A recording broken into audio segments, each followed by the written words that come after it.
Dementia is very, very difficult to understand. It's very difficult to treat, and it's an enormous burden on families and caregivers. I'm Andrea Kohn, nurse practitioner and founder of Medical Consulting and Management. Today we're going to be discussing the topic of dementia and how we can best understand it. Dementia is a very difficult illness to understand because there's so many different flavors of dementia, and each person that experiences dementia experiences it in a different way.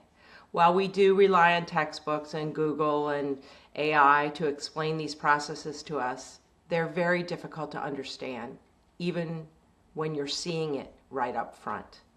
Having a front seat to dementia is not something that any of us would sign up to do. However, unfortunately, many of us are being touched by this in our families. We have to meet the patients where they are.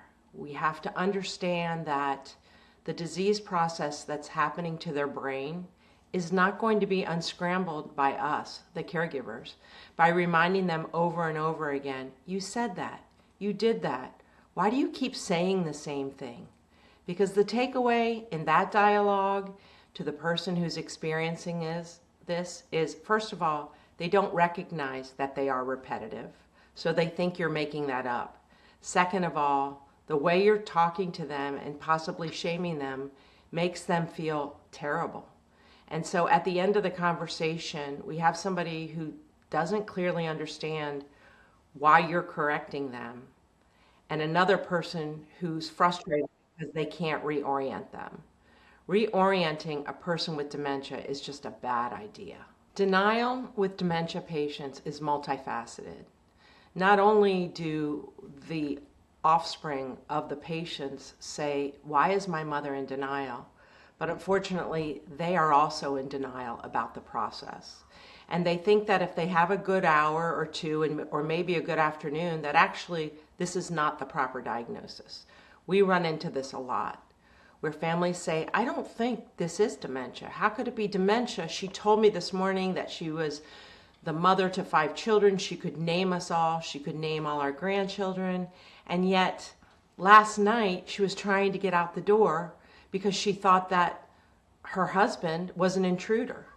So the power of denial is very strong on both sides of the equation. However, I am often asked, can you please tell my mother she has dementia? Or please tell my father, sit down and explain to him what dementia is and the fact that he or she has this and that they need to own it.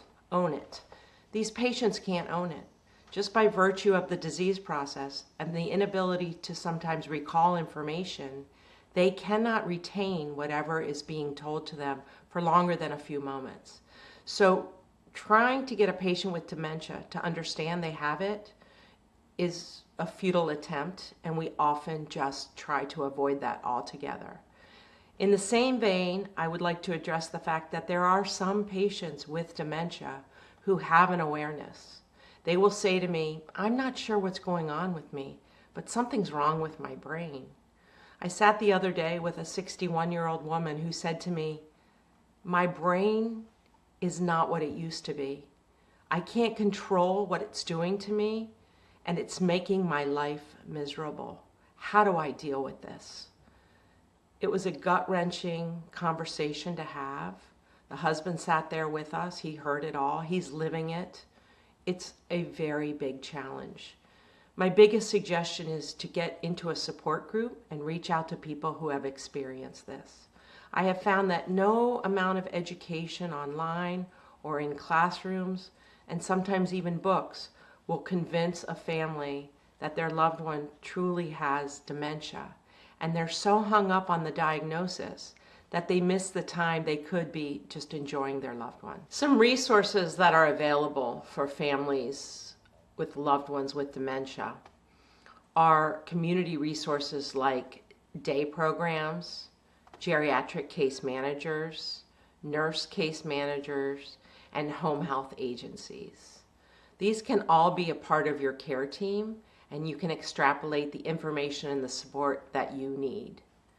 I think it's important to understand that this disease is not willful, and there's nothing your loved one did to get this disease. And like any other illness, like cancer, hypertension, stroke, we need to address it appropriately and respectfully. And this is where we run into some difficulties. There's also geriatric psychiatrists, some who are familiar with this illness and some who aren't. These geriatric psychiatrists and nurse practitioners can be very helpful. Although families are very afraid of medication, it really is anecdotal as far as the treatment goes to have witnessed how many people have benefited from different medication cocktails that are off-label but have proven to be very helpful to the loved one and to their families. What we don't want is for the patient with dementia to suffer. We say the same for families. However, with this care team in place, or one of those people on the care team, it can help make this ride much smoother.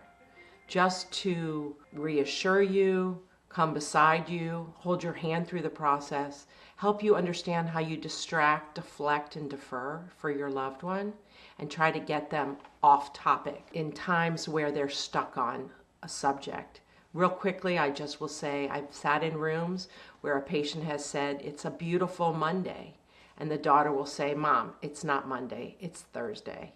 And they will go back and forth about Monday and Thursday. The end of the conversation, both parties are very upset. And does it really matter if it's Monday or Thursday? As long as that loved one is happy. If she's happy it's Monday, let it be Monday. If she thinks she lives in Hawaii, but she actually lives in Pennsylvania, it's okay. It's not going to harm her to think that she's living in Hawaii.